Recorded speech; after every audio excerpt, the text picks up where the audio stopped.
All right, so we're back. Let's see if we can get some people in here.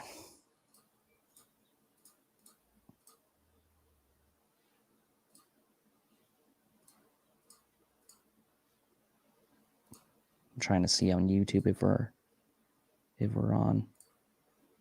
Should be, right? Yeah, I think. Yep. Yeah, I see us. Okay, yeah. Okay, cool. We're over. All right. Sorry about that. We will be refraining from giving you guys the nostalgia of all of these clips now, and we'll just have to, kind of give it to you through words. Hopefully we can be better with that. Well, we'll have to. What we'll do is, yeah, exactly, Christopher. Which Cowboys swing tattle? So what we'll do, I think we're gonna do some research into what we can do because we know that there are videos out there. So we'll do a little bit of homework on what it will take to make sure that those don't get considered violations, and we'll make sure that we do that for the next go round. But we are down to the last few here, so all in all, it's okay. We'll wait for a few people to file back in, but and we're kind of down to the last few here. So my number 2 was we did your Croft. Yeah, my number 2 was the Tyler Croft TD.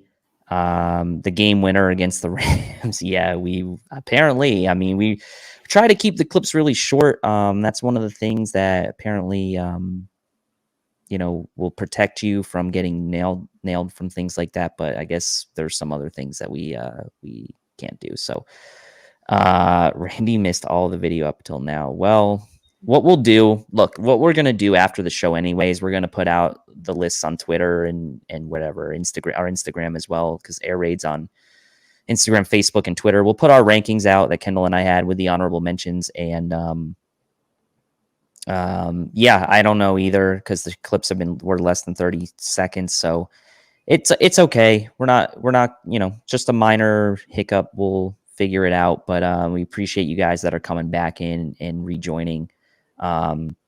So anyway, for those who have missed it, my number 2 play was the Tyler Croft game-winning TD, and I think everyone could still kind of. I'm hoping we could at least got to that point, but yeah.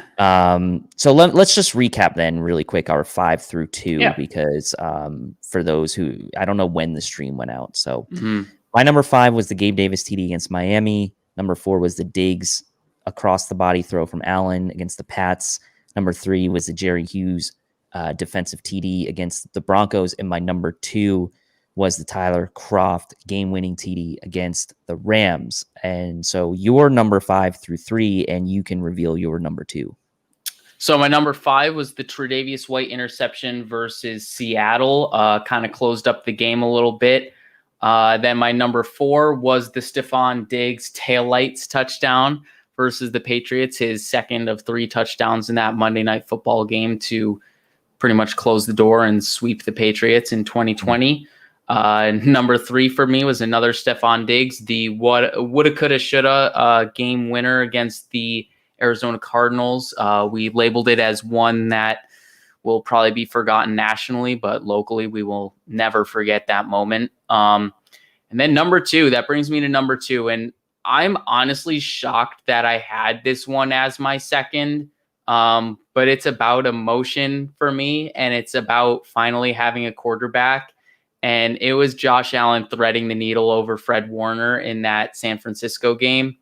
That's just not a throw I've seen from a Bills quarterback in my life. There might have been one here or there with Bledsoe when I was 4 years old or something like that. But Bills quarterbacks just aren't performing on that level. And we didn't see throws like that all season from Josh, but when we saw that throw from him, he was actually the Bills offense was kind of struggling in that San Francisco game. And I believe they were down 7-0 when he made that throw, and they were driving for their first touchdown in that game.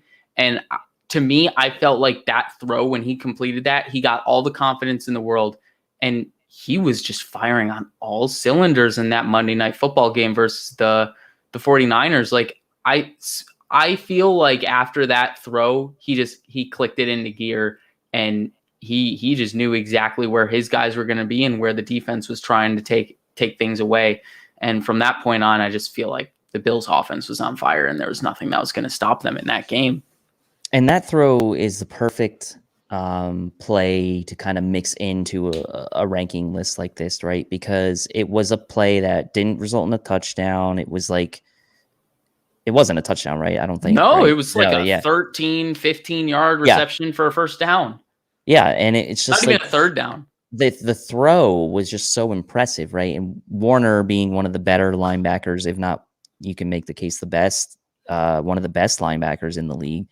Yeah, we would appreciate that. I mean, hit the like button if you can. We know we probably have fewer people in here than we did with the other stream, but if you can hit the like, if you like the plays we're picking, if you like some of these top plays that we've talked about from the Bills 2020 season, if you liked what you saw, from the prior broadcasts, please go ahead and hit that like. We would appreciate it. Figure that stuff out. It's just unfortunate that it happened. So appreciate that, Roman. Yeah, so those are great. Those are great kind of plays to mix into these lists because, like you said, like those are just impressive throws that we just haven't seen a Bills quarterback make maybe ever, right, until now. So I can't fault you at all for picking that play. And I think that when we look back and we kind of look at the replay of that play multiple times from the different angles, from the all 22 angles, kind of like the favorite one because you can see it go right over Warner. Man, super impressive. So, all right, we're down to our number ones. And so what's going to be interesting here is that both of our number ones are defensive plays. So out of all the, not just to do a little bit of a reveal teaser here, all the offensive records and Allen and Diggs and everything we did in 2020, like everything, we both came down to our number ones and both picked defensive plays. So why don't you reveal what your number one is, and then I'll reveal mine. So my number one was, the reason it was a number one is because it was emotion and it was momentum and like game defining. It was the Zimmer forced fumble on Cam Newton while the Patriots were driving down 3 with less than a minute left, and they're, I think, within the 20-yard line, and Zimmer goes and forces a fumble. I think it was Dean Marlowe who recovered that fumble. And I mean, yeah, I picked that Diggs touchdown because we swept the Pats. I picked the Zimmer fumble because without that play, like, we don't know how that game's turning out. That play, like, absolutely defined the game and put the W next to the Bills for that week. Like, without that play, we have no idea how the game turns out. It seems like with the way that the Patriots were driving, it seemed like they were getting a touchdown. Like, I don't want to say that, but it felt that way. So that's why that went number one for me. It was the mix of emotion, beating the Patriots for the first time. Also a game that we like ground and pounded them, like with a season in front of us that we couldn't run the football effectively. Mm-hmm. And then we just like ran it down their throats all game. And then we almost got come back on and beaten. And then Zimmer shuts the door in their faces. So that's why it was number one for me. Honestly, so many reasons. It's hard not to put it number one, or at least number two, because we're doing like a two-person draft. Yeah, I mean, Randy said, "How is that not number one?" It was number one. Like Kendall picked first. Like that was the play. That was number one. That was the number one play. That was a huge win, says Caitlin. Caitlin says we were not as confident as a team until that play. That cemented our season being great. Yeah. I mean, that was like the first game really during the season that we did. Like, it was like a tough sort of ground type game, right? It wasn't like a big aerial attack on either. Like, it was a ground and pound game, and like that's those plays I think matter more, or could matter more in games like that, because they're usually tighter scores. They're usually turnovers that are making the difference in those types of games, field position, things like that. So huge play, really good pick for the number one play because of what it meant, again, for beating the Pats, and then for continuing momentum throughout the remainder of the season. My number one defensive play, it was on the show graphic. It was Taron Johnson's pick six against the Steelers on Sunday night. We know how the Bills struggled on offense in that first half in that game. We know that the Steelers were the team that had a really good record, but had maybe not been playing as good as their record was indicating. And the Bills were at home, and it was one of those games where we were trying to battle for seeding and trying to kind of shut the Steelers up. We know that we had beaten them the year before, as we mentioned, the Croft TD and that one, and how it sealed us the playoffs the year before.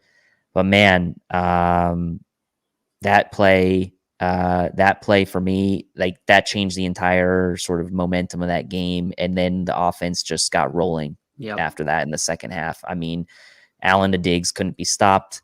And Johnson really exercised some demons. Like, he had been playing better recently before that, but he really kind of put his name on the national map with that play. Yeah. And Roman says Steelers fans were crying so much that night.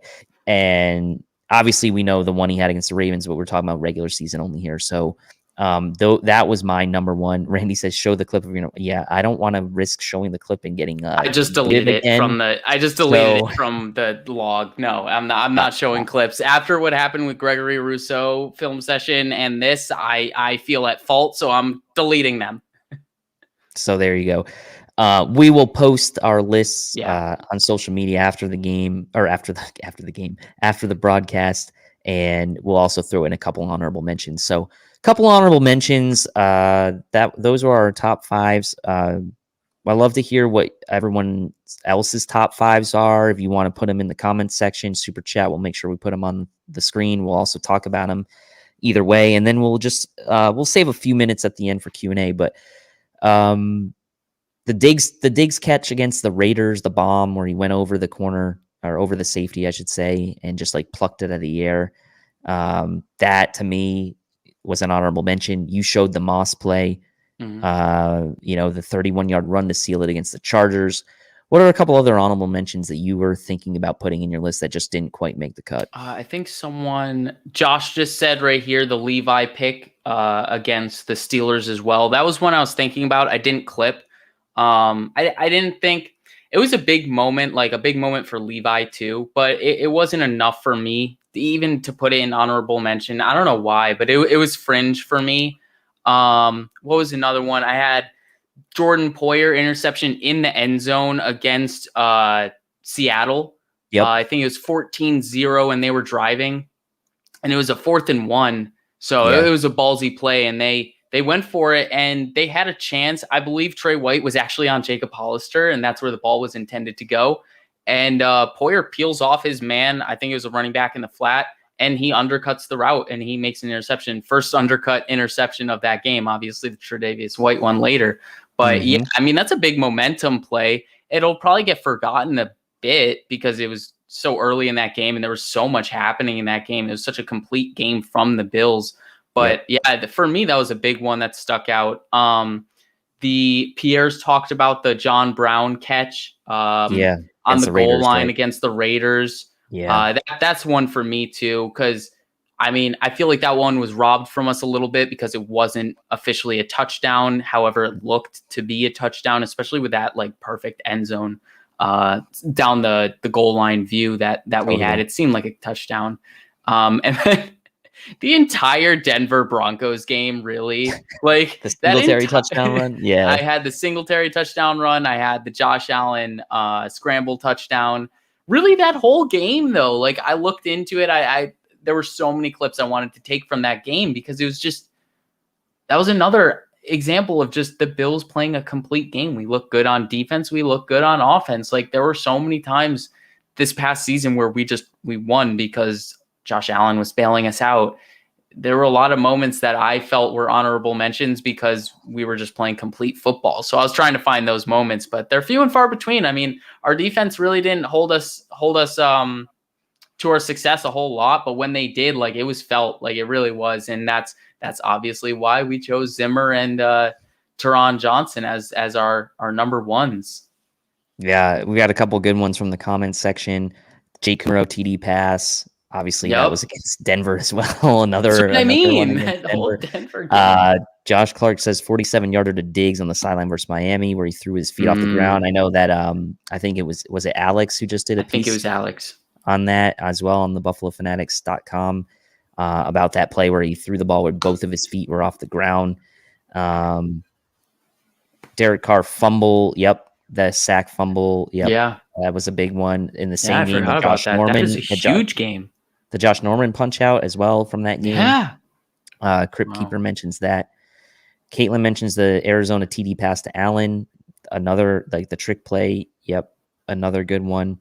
Honorable mention, Josh Norman getting thrown out of the club by Derrick Henry. No, hilarious. let's Even like as a stuff that one under the rug. That's one never needs to come what is back to that light. one? That one gets like the, what do they call them? The Razzies, like for like the bad award. Like yeah, I'm thinking about like the not top 10. Yeah, the not top 10. There you go. That would be Josh Norman getting stiff armed. Honestly, underrated Henry. honorable mention. Josh Allen not getting injured when Joey Bosa sacked him or tackled him, whatever the outcome of that play was. That's like one of those moments no one talks about. But like if he got injured on that play, God knows what happens with our season. I know. Very like not something I would think about at all. It just kind of popped into my head. Like that's a big moment, but no one wants to think about it because it's a terrible thought. Yeah, the come on, man. That's another way you could put that one. Yeah, the come on. Josh Trucking Van Noy says Josh Clark. That was a good one. The Josh throw, where he got injured and threw like from his left hand, like underhanded. Was one. Yep. Ryan Horton mentions Cole Beasley catch on third down against Arizona always gets forgotten. That's a really good one as well. Yeah, I had that one clipped. And then obviously one-hander. We talked about, you and I talked about the Beasley touchdown pass to Davis. The trick play was a good one as well. Look, the Diggs TD against Ramsey was good. Like what we're seeing here, and this is kind of what we were kind of getting at with the theme of this show, right? Was we did top 5, but like we could have easily each done like a top 15. Like that's how nice of a season it was to pick from top plays for this team. So many good plays, a lot on offense, but obviously you saw we had some defensive ones in our ranking. Yeldon touchdown versus Titans again, great play. It was I mean, I guess at that time it wasn't inconsequential, but it ended up being that way. Yeah, I mean that was an incredible play. It was. My ex Red mentioned that one. That is a great play. That again probably will be forgotten nationally. We won't forget it. Caitlin says top plays almost every game, and that was kind of the point, right? We had like some highlights, obviously some games more than others, but there were highlights in almost every single Bills game this year in the Bills' favor. I mean, it was incredible, and it's just really fun to go back and watch the highlights and watch. You go back and you watch the NFL.com videos of like Josh's rookie year highlights, then his second year highlights, and then last year's highlights. And like, even just watching the highlights, you can just see like the volume of bigger plays and the wow factor of the bigger plays. Like he has had wow factor plays every year. Don't get me wrong, but man, he has had some wow plays. One of my favorite plays, honestly, from him was that not even last year, like one of his best throws ever, I think, was the touchdown to John Brown against Denver last year, the deep ball. So Randy says the entire Seahawks game was a highlight. There was a couple nice plays by Klein. We know had a nice game against Seattle with the sack fumble on Wilson. That's a play that could have been in the mix. The sack fumble on Wilson from Klein after he'd been getting tons of heat. Yep. A couple people mentioned the touchdown to Kumaro again. Touched pass to Gabe Davis against the Niners. That was awesome too. So was that wheel route to McKenzie in that game as well. That was another good one. So many good plays, really. I mean, even the touchdown in the Steelers game, right, to the back left corner of the end zone too. Right. That was a very good throw. Yeah. So it just goes to show, right? I mean, we've got so many good comments coming in about plays, and like we went through ours. Like it's very hard to rank top 5 plays from 2020 because there's just so many good ones, which is great for us as fans and great for us as following the team. The TD pass to John Brown against the Seahawks was underrated. Josh audible twice to get the right play. Shows how much he has grown, says Roman. And yeah, so I'm not remembering that one. I don't know why there's so much from that Seahawks game. There's so much to pick from. Why am I blanking on this touchdown? Was it a screen pass touchdown? Yeah, that was the one where he threw it out and Brown kind of ran through traffic up towards like the middle. It was like going left to right on the broadcast. Right. Okay, yeah. I got that one. Yep. So yeah, Caitlin says it was short. Yeah, it was the screen pass. He's like in traffic and kind of ran towards the middle of the field. So many good plays. We're gonna have a counter for that screen pass next year, because I feel like that's something that other teams are gonna see coming now. Whenever there's an audible, I swear we audible to that like at least 5 times last year in key moments. Well, it'll be interesting to see who's on the receiving end of those. True, because very true. Really, it had kind of been exclusively John Brown doing those plays. So it will be very he might not have quite made it to the end zone. He might have got tackled. Yeah, but I remember that. Yeah. Michael says Zimmer strip of Cam. That was your number 1 play. Great choice. Mm-hmm. So yeah, I mean, keep bringing those plays into the comment section. We'll talk about them, but for now we will. Oh yeah, the no look TD to McKenzie at week 17. Good one, Randy. That week 17 was kind of like a fun one too. The McKenzie punt return TD was nice. So that was great. So keep mentioning them if you want. We're gonna open it up probably for the last 10 minutes here to any questions you guys want to ask, any comments you want to bring up. Maybe this is where we start with Ryan's comment right here. Use Stevenson for those screens. Sure could. So Marquez Stevenson. I should try to get his name right.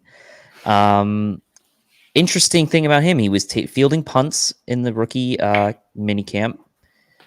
He hadn't really fielded punts in college. He hadn't really returned punts in college. McKenzie's really the only one on the roster with punt return experience. And I'm not counting Micah Hyde because I don't want to even kind of entertain that thought. Mm-hmm.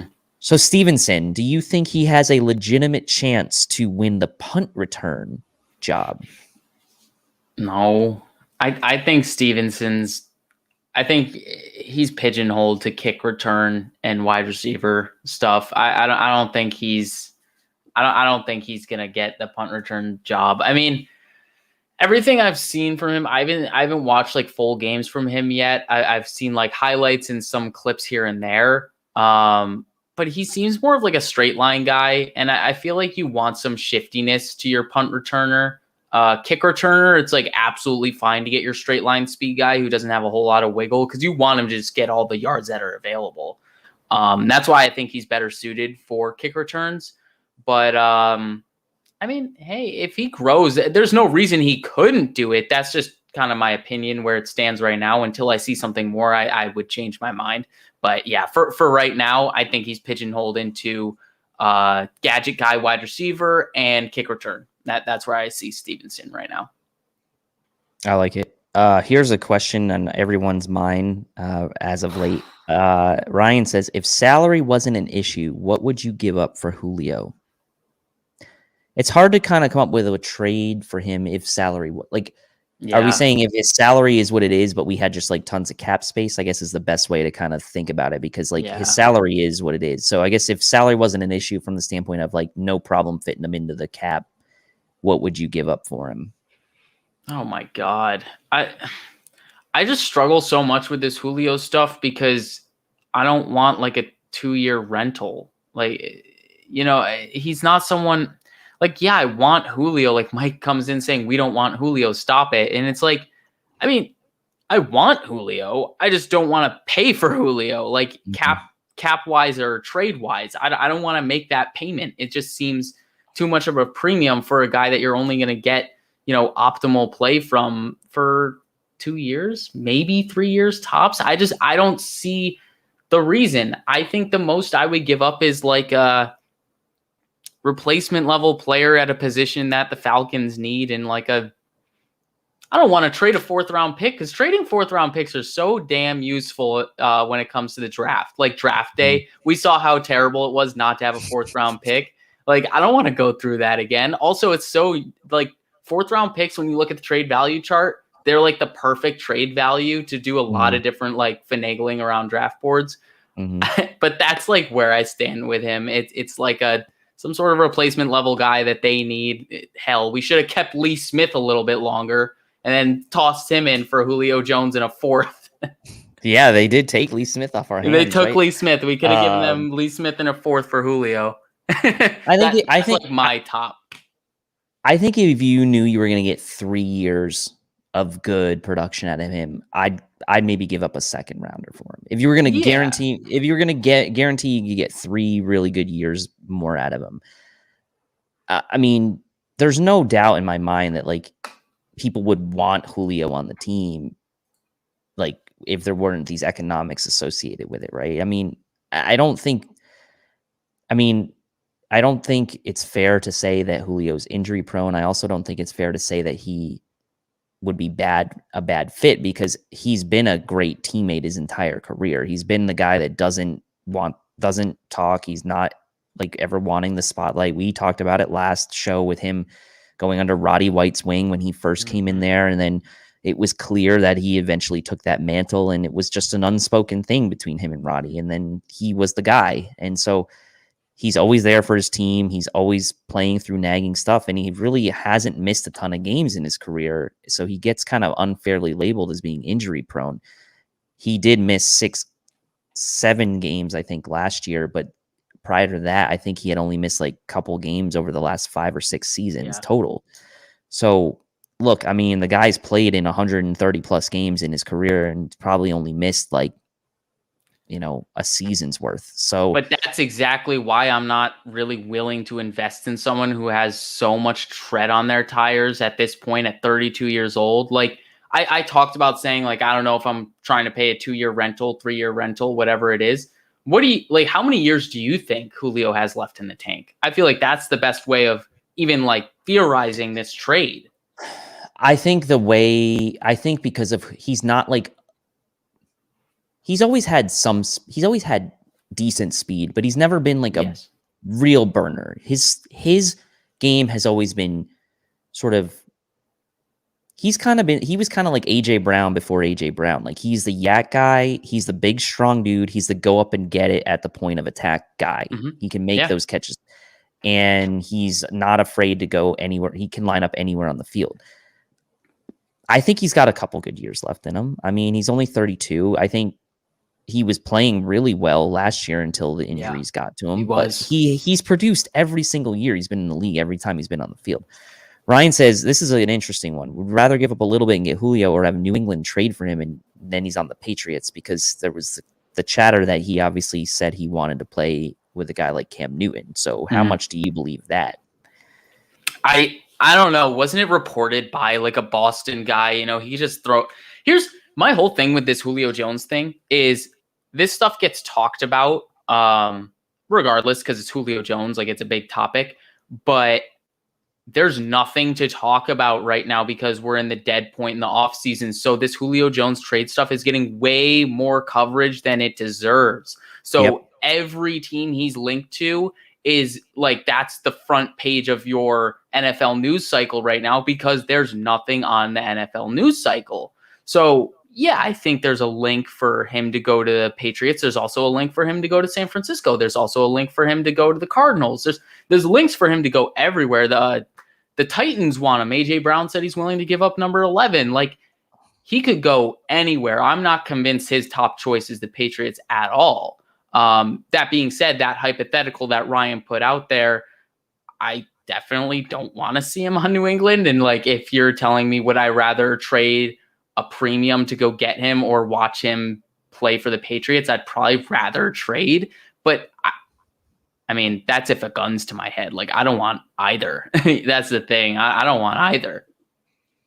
Assume both remain healthy and cost is the same, Julio or Odell. Now, Odell is much younger. He's only, I think, 25. So, I mean, assume in that situation, you'd probably take Odell, even though you might think Julio is a better, has the better body of work and the more accomplished production over the course of his career to this point. But you probably would take the 25-year-old receiver, I would assume.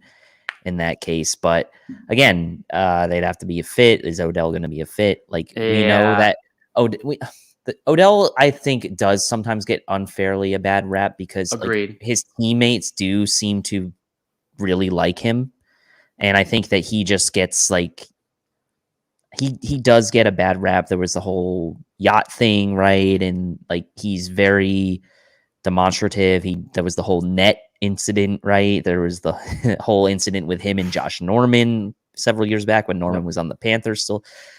But the thing you have to respect about Odell is like when he's on the field, like the dude is a monster and he will do whatever it takes. And same for Julio. Like on the field, they are kind of the same, but Julio is kind of like the quiet guy and Odell is the more demonstrative guy. So look, I mean, if you're talking about for like the next 10 years, then you probably take Odell. If you're talking for the next year or two, then you probably would take Julio.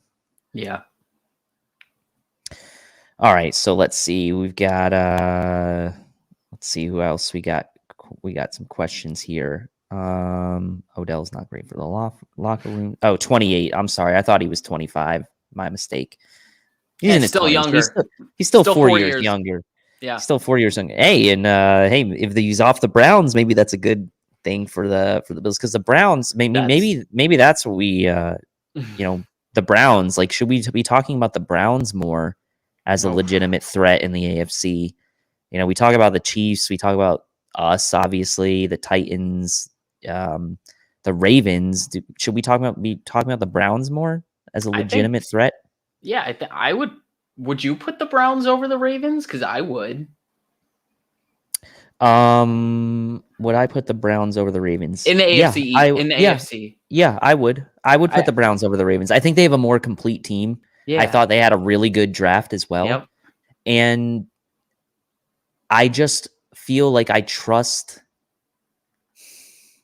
It's tough because both of those teams have really good running games, but like when it comes down to the passing games, like the Browns are just a better passing team.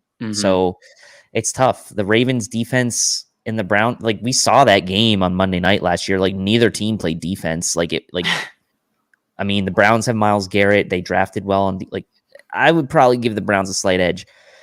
Ryan says, talk about Ertz in the short trade scenario. So where do you come out on Ertz? Like, would you want to see the Bills trade for him? What are you willing to give up for a guy like Zach Ertz?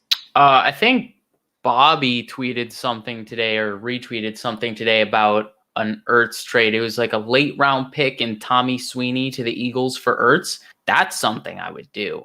I like me some Tommy Sweeney, but obviously he's not Zach Ertz.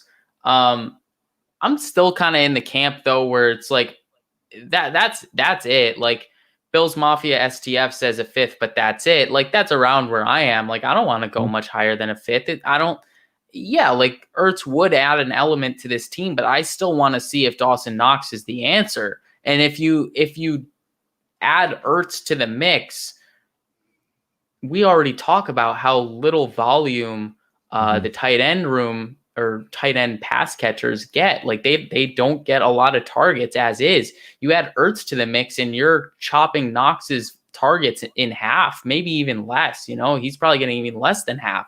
So in terms of team building, like in terms of winning this year, Ertz is a good investment.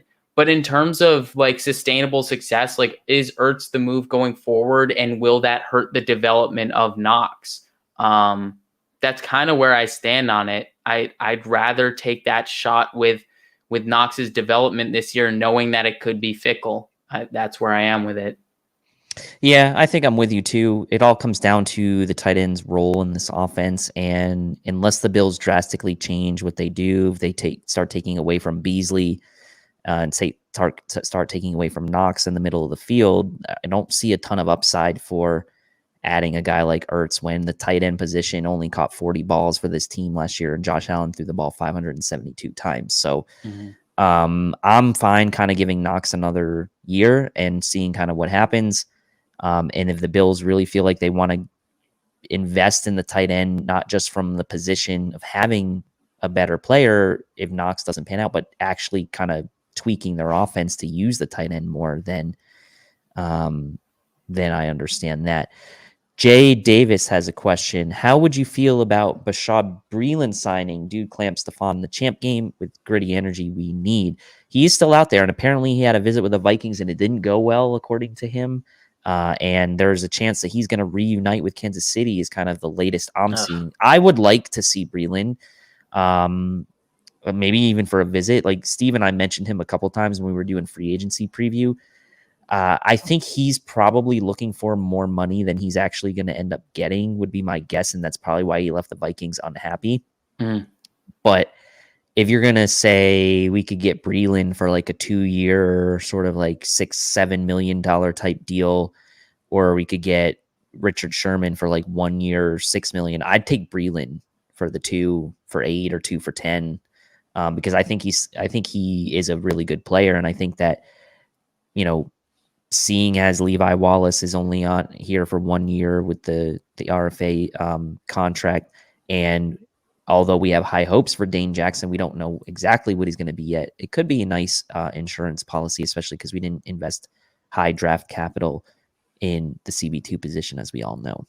Yeah, for sure. Breeland's interesting to me, though, because I liked him in terms of like production and stuff, but watching him in that game against the Bills is probably my bias a little bit. But I thought he was really grabby. I thought he got away with a lot of grabby coverage. Just like he got called for a lot of holding plays in that game, and I felt like he could have got called for more. So I'm a little indifferent on Breeland. But the hypothetical you set up with the cost structure, him versus Sherman, I agree with you when you set it up like that.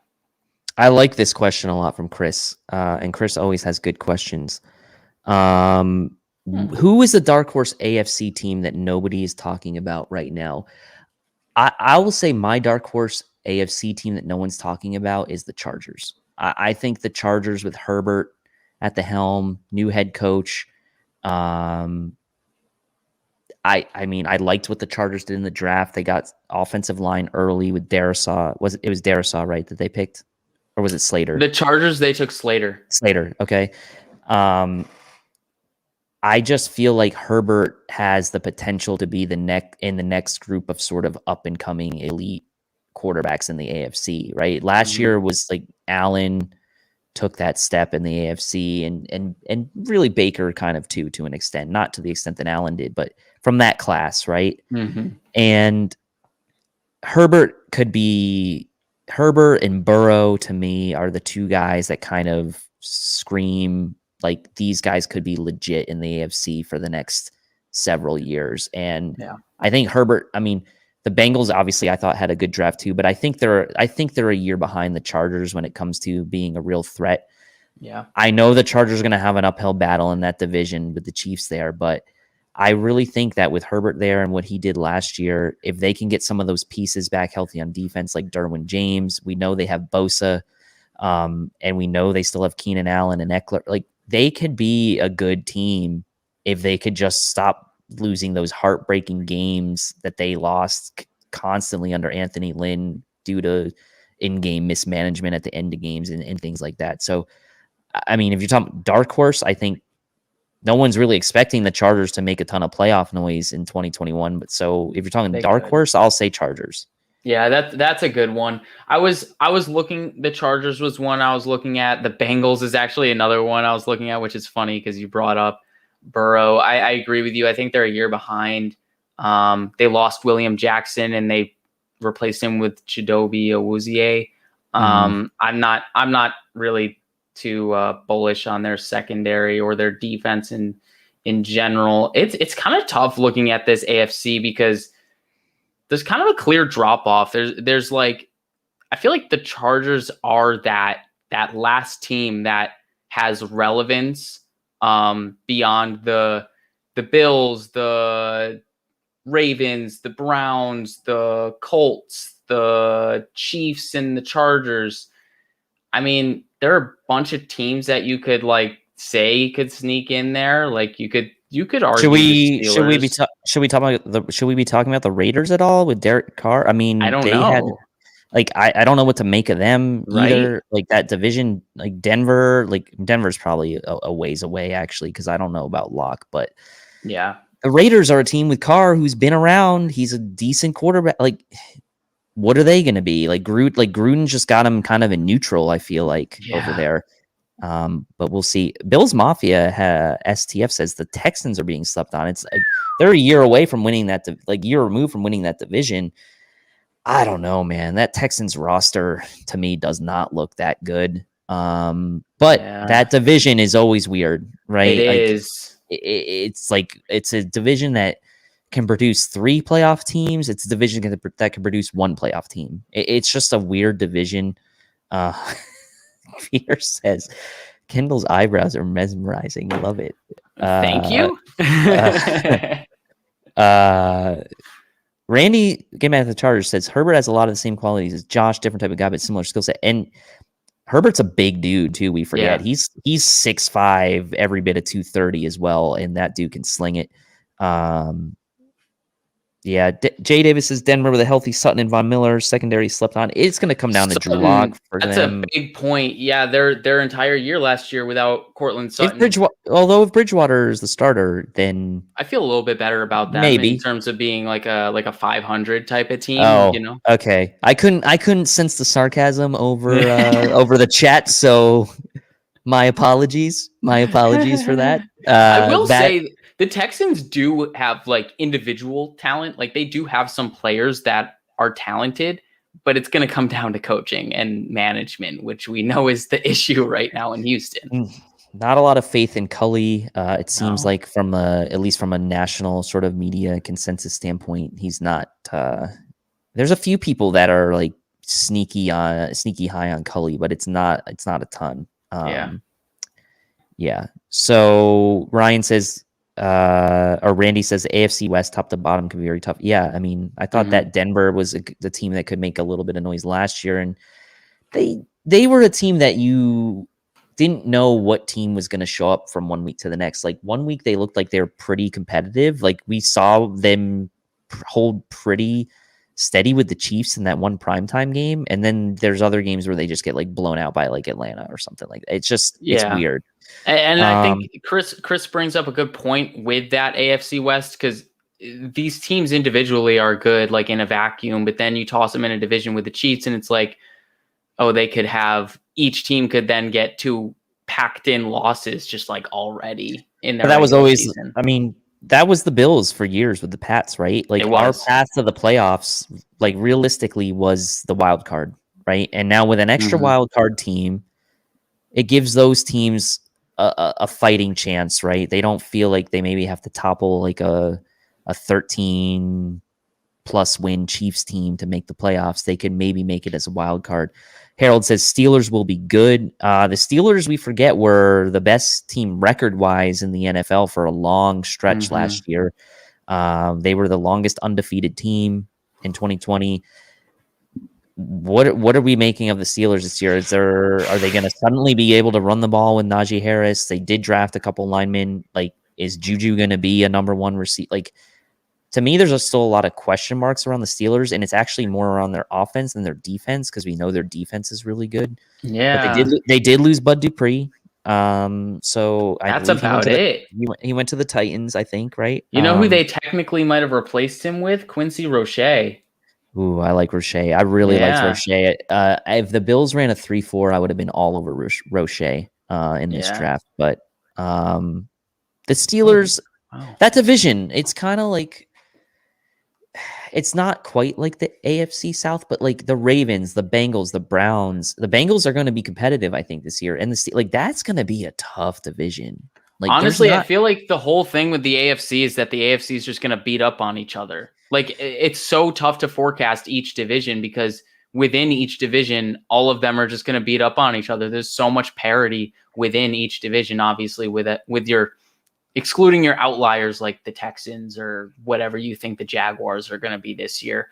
But like you talk about the South and how it's a jumble and it's a mess. Like, the Titans could lose games to the Jaguars because the Jaguars are ascending. The Texans, same thing. Like, they could sneak in some games there too. And then you look at the AFC West, we talk about how they beat up on each other. And then the North is always competitive. Like, there aren't a lot of times that an AFC North team is sweeping another AFC North team. Like they split a lot of series a lot of the time. So the AFC is just going to be tough bottom line. So it's tough to forecast which team is really like at the top of the conference.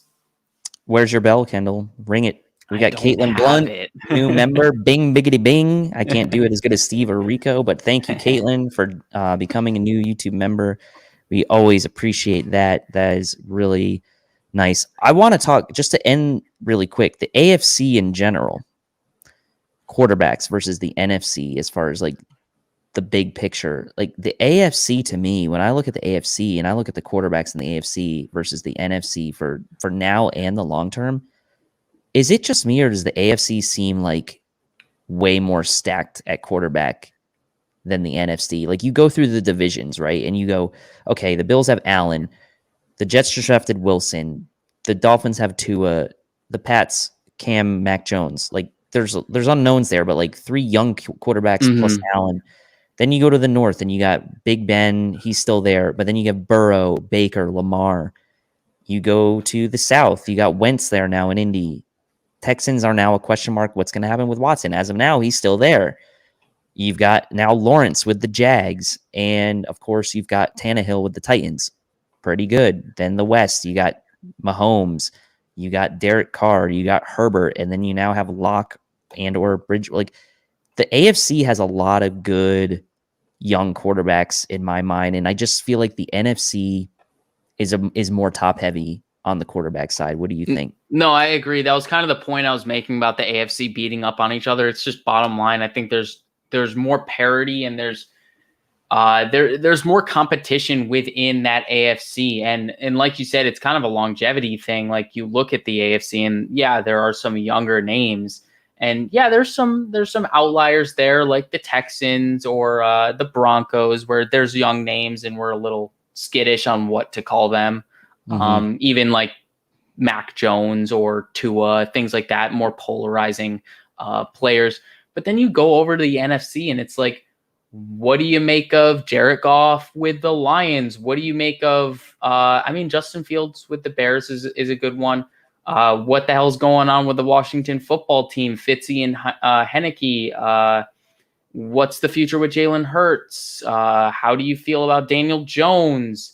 Right. There are a lot of different quarterback situations in the NFC where you just feel a little bit different about the young guys. And then there's old guys on their way out that you kind of know what you're getting with them. And you know that a team is going to have to turn the corner soon, like the Rams with Stafford. Like, yes, I think Stafford's I don't know if he's a top 10 quarterback anymore, but Stafford's a good quarterback. But he's not like longevity quarterback. Like we know the Rams are going to have to draft one. So talking about quarterbacks then, which rookie quarterback will have the best possibility of coming out hot, asked Pierre. I don't know if it's going to be Lance. I know someone mentioned Lance because I don't know if he's going to start right away. So I don't know if he's going to be able to come out hot. I mean, Lance and Fields are both in interesting situations, right? Because you have Dalton and Jimmy G there. Dalton with the Bears and Jimmy G with the Niners. So I don't know if those guys are going to start from day one. I think, honestly, I think Lawrence has the best chance to come out hot. I think the Jags have pretty good receivers. We know they have Chark. They got James Robinson. They drafted Etienne. I think the Jags are the team probably with the best chance to just let Lawrence open it up. Right, to start the year. So to me, I think Lawrence has the best chance to come out hot. I also think he's the best rookie. Yeah. I also think he's the best quarterback of all of them. So I don't know. I think I'll give it to Lawrence. So I'm picking Zach Wilson for similar reasons. I think I would agree with you. If you didn't take Lawrence, I probably would have taken him. But I think the next guy, and he was the second overall pick, so that's probably why I'm picking Zach Wilson. I think opportunity-wise, he has the best chance to come out of the gates hot. I think he's set up like they're giving him the keys to the castle kind of thing. Like, here's the playbook. Go make your magic. Like, do what you can, improvise, make a play however it is you want to make that play, learn on the job, all that stuff. I think Lawrence and Wilson are the two that have the chance to just break the doors open, kick the doors open, like right from week one. I think Fields has he's close, like he's in that conversation. For whatever reason, I just kind of get the vibes that they're trying to sit him a little bit, wait and see. Same thing with Lance. Obviously, then same thing with Mac Jones. So I think Lawrence and Wilson are the two obvious ones where it's like they're going to be given every opportunity to go out there and prove why they were top 2 picks. Yeah, I agree. I mean, Chris mentioned and Marvin Jones signed with the Jags. He was a guy that I liked for the Bills as a John Brown replacement. And they have James Robinson still, obviously, as well. So they've got some weapons in Jacksonville. Be interesting. Fields. Here's a question for you: Fields or Lance? Who starts sooner? I think it's Fields because of circumstance. Yep. You know, would you rather, if you're talking Garoppolo versus Lance, or you're talking Dalton versus Fields? I think there's one that's more obvious than the other. It's Fields over Dalton. I mean, you could obviously make the argument that I would rather start Lance over Garoppolo, but I think the argument is it's a lot more like you could be on the fence for that one comparatively to the other. All right, I think we'll round out the show with this super chat from Buffalo Fan 64, and we want to thank everyone again for hopping over to the new stream. We'll figure out what kind of happened there, and try to fix that for the next time, but appreciate that. So we'll end it with this. Buffalo Fan 64 says, how do you feel about the Titans? Do you think they have a good chance at winning their division and maybe a playoff run? Yeah, I mean, I think the Titans are probably still the team to beat in that division just because Tannehill and Henry combo, we know what they did and how dangerous they can be. AJ Brown is a stud. I know they lost Corey Davis to the Jets, but AJ Brown is the guy on that receiving core. They did lose Jonnu and they did lose Corey Davis, so there's going to take a little bit of a hit there. They drafted some, their draft was a little risky, right? They drafted Farley, obviously, and if Farley pans out, that could be a home run pick for them, but they're trying to replace Adoree Jackson. That division, to me, is theirs until someone proves they can jump up and take it. Now, Wentz and Indy makes things interesting. Yeah, that's the one I would have contested with. Wentz and Indy makes things interesting because Indy's really got a good, complete team, right? Yeah. So I do think the Titans are probably still a playoff team. I don't know if they're going to win the division, though, this year. I think they're still a playoff team. I think Indy could end up winning the division. Again, it all comes down to Wentz. We know they can make a playoff run. We've seen them do it before with on the shoulders of Henry with that running game. The key for them is they can't get behind in games, right? That's always been the struggle for the Titans. We saw that happen against the Ravens in the playoffs last year, where the Titans did actually have the early lead, but then lost it, and then they could never fight their way back. So, just one of those things. They could make a playoff run if Henry gets hot and they keep that going, but they have a chance to win their division. I would say a good chance. Yeah, for sure. And I think who is it? Claude Puy put in the chat, Titans and Colts should have 4 easy division wins, and I think that's kind of why they could be pushed up into the division, or at least into the playoff talk, because their division or their opponents other than themselves are so much easier. I could see the Jaguars taking one from each of them, or one or the other kind of thing, but I don't see them, getting any less than 3 wins in their division each. So yeah, just from there, just to give them that foundation. It's tough to miss the playoffs when you have that kind of head start. I don't know why Randy's booing me. I don't know. Maybe he just thinks maybe he's salty about last year with the Titans, and he just maybe he doesn't like me. Maybe he doesn't like me. Maybe he doesn't like me. I don't know. So, all right. Well, thank you everyone for tuning in tonight. We hope you enjoyed going through the top plays of 2020. It was fun for us. While we couldn't show all the clips there in the second one, we appreciate you sticking with us. So it was always fun to kind of go down memory lane and relive some of those fun plays from a year ago. We'll put our top 5 lists out on social media, so you guys can vote on those and have a look and add your replies and comments to them again. The new thing here is that if you want to interact and kind of give your take on your top 5, use the hashtag Buffalo Fanatics Live on social media anywhere, Instagram, Facebook, or Twitter, and that will get comments and input about the content of our shows on social media trending, and we can kind of respond to you that way with that hashtag. So we appreciate it, everyone. And Kendall, thanks again for filling in for Steve. We'll be back at it again on Thursday for another show. So thank you again, comment section. And as always, until next time, go Bills. Go Bills.